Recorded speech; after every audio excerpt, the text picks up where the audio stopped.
Just outside the front window of the spacecraft, suspended in the black, hung the jewel-like blue-green marble of the Earth. The view was beautiful, amazing, awe-inspiring. But Mission Commander Neil Armstrong didn't have the time to enjoy the view. He was sharply focused on landing the Apollo 11 lunar module, the Eagle, on the moon. There were no second chances. They'd either land, crash, or abort the lunar landing. The Eagle was only 30,000 feet and rapidly descending toward the surface of the moon when suddenly a master alarm rang and the onboard navigational computer flashed error code 1202. On July 16, 1969, Apollo 11 launched from Cape Kennedy, Florida, carrying 3 astronauts: Commander Neil Armstrong, Commander Module Pilot Michael Collins, and Lunar Module Pilot Edwin Buzz Aldrin on a mission to the moon.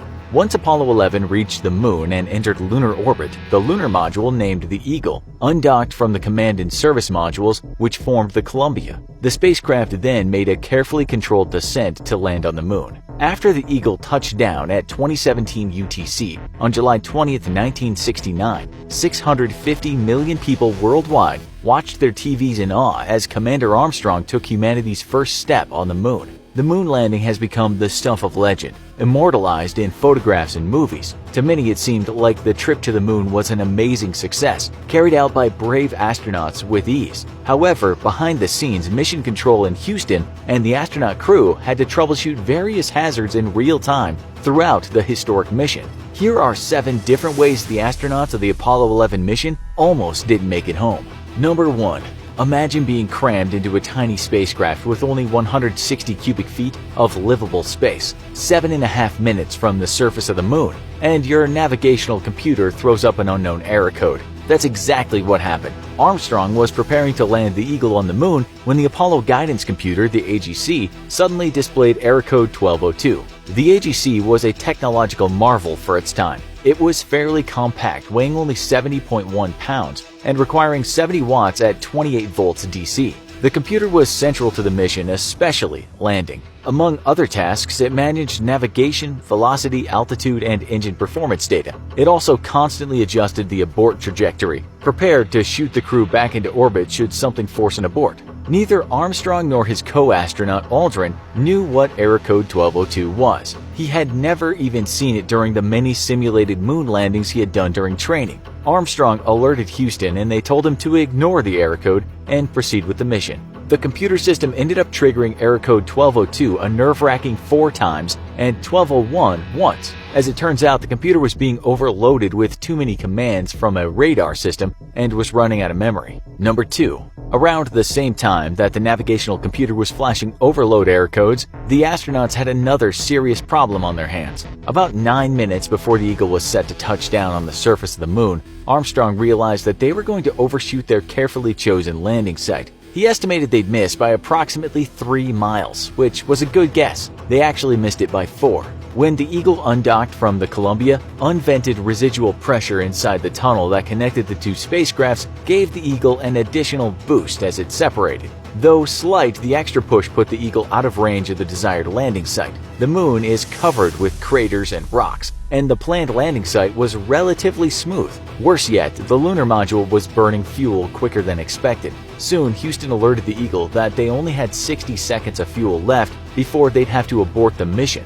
The spacecraft careened, skimming over the lunar terrain at 34 miles per hour. The descent engine kicked up dust from the surface, making it hard to see. With less than 30 seconds of fuel left in the tank, Armstrong landed the Eagle into a fairly smooth-looking area. The blue contact light on the console came on. Then Armstrong said the phrase that's now been committed to history: "Houston, Tranquility Base here, the Eagle has landed." Number 3. Not long after the Eagle landed on the moon, another problem began to develop. Though the landing engine fuel line had been shut down, sensors were detecting a pressure buildup. This meant that ice had plugged the descent fuel helium heat exchanger, and there was some fuel vapor caught in the line between the exchanger and the valves. The vapor was being heated by the Eagle's hot engine, building pressure which could cause an explosion. NASA rapidly drew up plans to vent the system. However, before Houston could relay instructions to Armstrong and Aldrin, the ice plug thawed and the gas dispersed on its own, remedying the problem.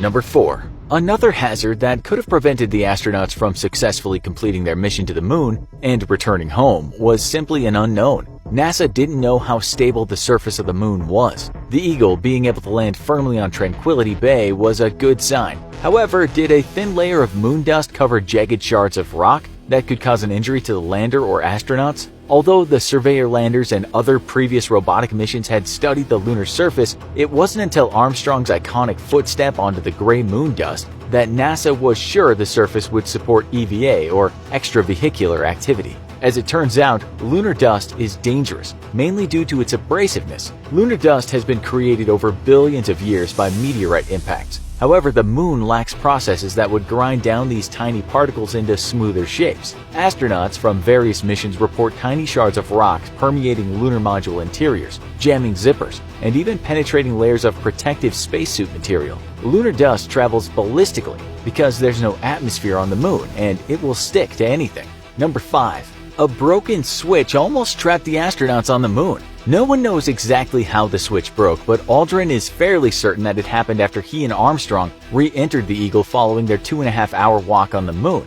The flight plan instructed the astronauts to seal the lunar module's hatch, repressurize the cabin, disconnect their backpacks, and connect their spacesuit hoses to the spacecraft's life support systems. After that, they would vent the cabin once more, open up the hatch, and throw the backpacks and other unneeded equipment onto the moon's surface, thereby reducing the weight of the craft for liftoff. Though Armstrong and Aldrin had practiced the routine many times during training, somehow, during execution, one of them banged something or stumbled against Aldrin's side of the instrument panel, snapping off a small switch. Settling on the floor to rest, Aldrin happened to notice a little black switch lying in the lunar dust which had permeated the cabin. To their dismay, the astronauts realized that the broken piece was a small circuit breaker arm that controlled the power running to the ascent engine. If it was broken off, it couldn't be pressed in on the console to complete the circuit. The ascent engine wouldn't be able to power up, and the Eagle couldn't blast off the moon. The astronauts alerted Houston to the problem. While the astronauts tried to nap, NASA engineers scrambled to find a workaround that would reroute power to the engine without the switch. Unfortunately, after several hours, they still hadn't found a solution. The broken end of the switch was still visible deep inside its small hole on the console. Sadly, it was too small of a hole for a finger. However, Aldrin was able to use a felt-tipped pen to depress the circuit breaker and close the circuit, allowing the ascent engine to power back up. Basically, Aldrin pulled a MacGyver move to help get the Eagle back into the Columbia. Number 6. The command module carrying the astronauts back to Earth was almost hit by burning, disintegrating chunks of the surface module during re-entry to the Earth's atmosphere. To return to Earth, the flight plan was that the Columbia would separate into 2 parts. The astronauts would stay inside the command module, while the service module was jettisoned.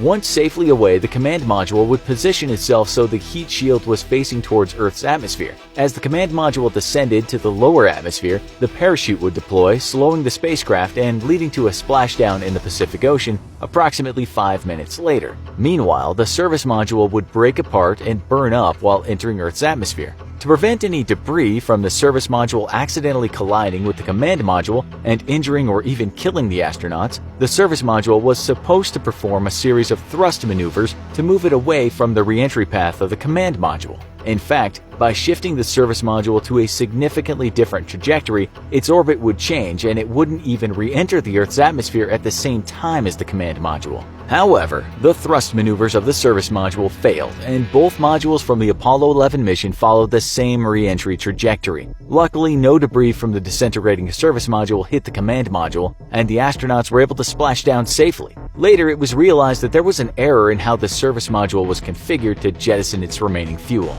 Number 7. A final issue that may have prevented the astronauts returning home was the possibility of alien infections. In 1969, only a few robotic landers had been to the moon. Their studies confirmed that the moon's surface was rocky, dusty, covered in craters, and devoid of complex life forms. However, NASA still took precautions in case the astronauts were possibly exposed to and infected by alien microbes. After the command module successfully splashed down in the Pacific Ocean on July 24, 1969, the USS Hornet recovered astronauts Neil Armstrong, Michael Collins, and Buzz Aldrin. They were immediately placed in a mobile quarantine facility and transported to the NASA Lunar Receiving Laboratory at the Johnson Space Center. There, the astronauts were moved to a larger quarantine facility. After determining that the astronauts hadn't been infected by any nasty space germs, they were released on August 10, 1969, just shy of 3 weeks after they had returned to Earth. In 1996, some 30 years after the Apollo 11 mission, a draft of the speech President Richard Nixon would have given to the nation in the event of a mission failure was released. Considering all the issues that went wrong and all the issues that could have gone wrong during Apollo 11, it's amazing that the mission was successful and the astronauts made it home. To quote the beautiful yet poignant speech that President Nixon never had to give, "In ancient days, men looked at the stars and saw their heroes in the constellations. In modern times, we do much the same, but our heroes are epic men of flesh and blood. Others will follow and surely find their way home. Man's search will not be denied. But these men were first, and they will remain the foremost in our hearts." What do you think was the scariest aspect of the Apollo 11 mission? Let us know in the comments. Also, be sure to check out our other video, 3 men stuck in space when an oxygen tank exploded. This is how they survived. Thanks for watching, and as always, don't forget to like, share, and subscribe. See you next time.